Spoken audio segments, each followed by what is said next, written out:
மாவழி தெய்வானை சமேதரா சீக்கிரமாவா அள்ளித்தர வன்னிருகை கொண்ட வேலவா உனக்கு தேனும் தினையுமாவன் தரும் சீக்கிரமாவா சனிக்கிழமை பூஜையிலே வா முருகாவா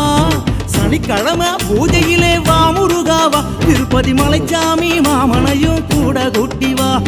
சனி தோஷம் கிரகதோஷம் தீரணுமையா சனி தோஷம் கிரகதோஷம் தீரணுமையா சண்ட பைரவரை ஹனுமனோடு கூட கூட்டிவா